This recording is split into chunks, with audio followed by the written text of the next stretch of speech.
Elite Russian troops are retreating from the areas Putin illegally annexed. Russian troops have continued to lose critical ground to Ukraine's armed forces in territories the Kremlin now claims are part of Russia.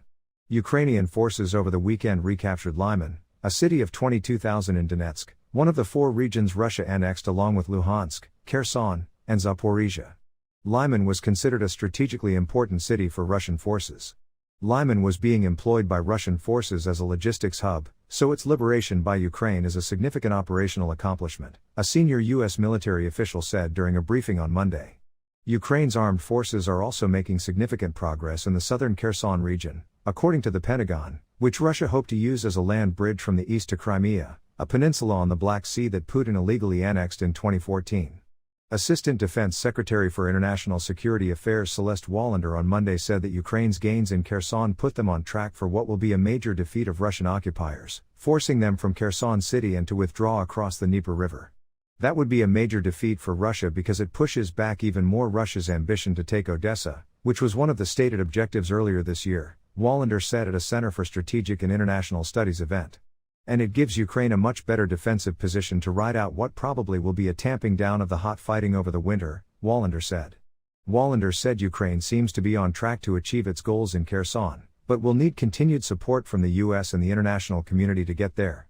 Ukrainian forces made substantial gains in Lyman and the Kherson regions between Sunday and Monday, according to an assessment from the Institute for the Study of War, ISW, which is tracking the day-to-day situation on the battlefield in Ukraine. ISW's analysis said that some of the Russian troops who were in the areas recaptured by Ukraine in recent days were previously lauded as some of Russia's most elite forces.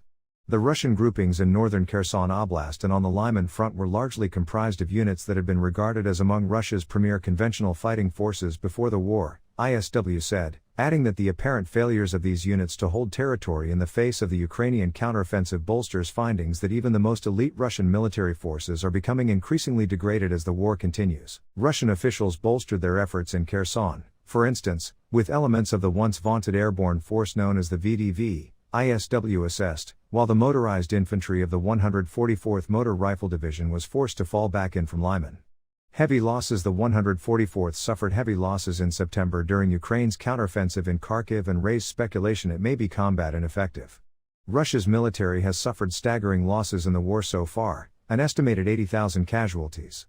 Putin in recent weeks also announced a partial mobilization of Russian forces, calling up as many as 300,000 people, some of whom say they are not reservists. Military experts have said the mobilization is unlikely to make a significant short-term difference in Ukraine, given those being drafted have little to no training. The mobilization has not gone smoothly, with reports of ineligible men being called up as thousands have fled Russia to avoid being drafted, problems that have sparked an amount of dissent rare during Putin's rule. On top of its manpower problems, Russia is also struggling with equipment issues. The Russian mobilization system is suffering from severe bureaucratic challenges and limitations that could undermine Putin's efforts to generate the number of troops he needs to continue fighting in Ukraine, ISW said, going to cite Ukrainian military intelligence that suggests the Russian government is already failing in its promises to properly equip mobilized men and to pay salaries for both mobilized and contract servicemen. Russia's soldiers on a crucial front are mainly retreating from Ukraine's advances, rather than staying to fight, UK intel says. Russian troops are mostly retreating from a key region of Ukraine, rather than staying to fight, the UK Defense Ministry said Thursday. The ministry said in an intelligence update that Ukraine had begun efforts to retake the southeastern region of Kherson on Sunday and that it was making some gains and moving the front line with Russia. It added that Ukraine had not threatened Russia's main defensive positions and that Russians were mostly choosing to retreat, rather than oppose the Ukrainians. Russian forces have typically broken contact and withdrawn, it said. Ukraine has said that Russian troops have retreated and that it retook numerous towns in the Kherson region. It's possible that Russia's retreat is to move troops to more defensible positions and make Ukraine's job harder. The Washington Post reported some Ukrainian troops thought Russia was pulling back to bolster its defense of the city of Kherson, the region's capital. That's because the city is strategically important and has the symbolic importance of being the first that Russia claimed in its invasion. A pro-Russian official said Russians were retreating to gather their strength and deliver a retaliatory blow. Kherson is one of the 4 Ukrainian regions that Russia says it's annexing, making the prospect of losing control there even more punishing. The UK Defense Ministry said Russia was faced with a dilemma, to prioritize keeping its soldiers alive or to follow the political imperative to defend. Ukraine launched its eastern counteroffensive last month and has since taken back vast swaths of territory. The result is that Russia no longer has full control of any of the 4 eastern Ukrainian regions, which it last week declared it would absorb. Russian soldiers plotting to quit front and leaked call is all going downhill in Ukraine. A Russian soldier was caught telling his wife he and fellow conscripts would be terminating the contract as he reported several casualties among his battalion. Vladimir Putin launched the partial mobilization of Russian men last month after Moscow suffered severe losses at the hand of Ukraine's defense forces. Reports have since been emerging from the front about the abysmal conditions conscripts have been thrown in, with some lamenting being left ill-equipped and working alongside convicts. Recordings collected by the Security Service of Ukraine, SBU, caught a man confessing to his wife he and other conscripted soldiers were planning to return to Russia as he warned the Russian army screw up here. The unnamed man told his wife, "Honey, I lost the connection, the commander came nearby, I couldn't speak.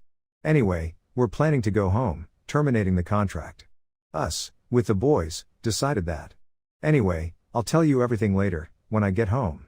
You can't say anything over the phone. Basically, it's all going downhill here, FK. The people got killed 2 days ago, so effing many young lads, for effing nothing. I don't know when.